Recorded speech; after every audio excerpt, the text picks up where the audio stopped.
Okay, so here's a quick and easy beginner's guide on how to grow your shoulders.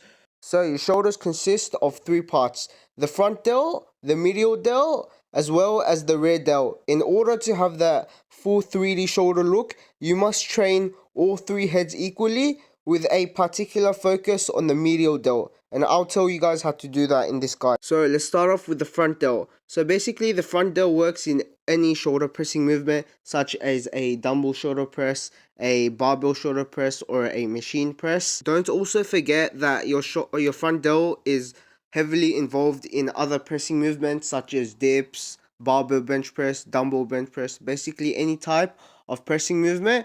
Your front delts are involved. That's why most lifters have overly developed front delts.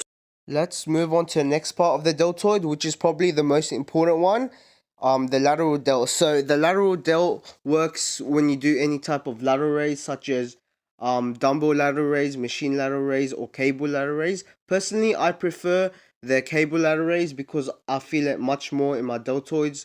The problem with the dumbbell lateral raise is that you feel the tension only for a portion of the movement, whilst on a cable lateral raise you feel it all the way through. That's why I prefer you guys to do cable lateral raises. For this movement, do about 15 to 30 reps.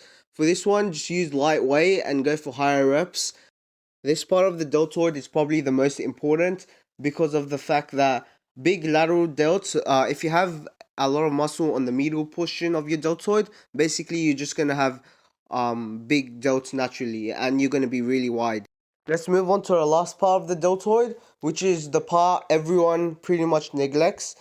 This is the rear delt. The rear delt is really important for giving you that full 3D shoulder look, but most people sadly neglect that.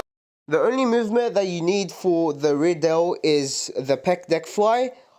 This is the only movement I do, and I've seen pretty good growth in my rear delt from doing this. You can do other movements such as face pulls, but for me personally, the pec deck fly has had a massive impact on the growth of my rear delts. So all I do is just spam this exercise. So that's about it on how to get big deltoids naturally.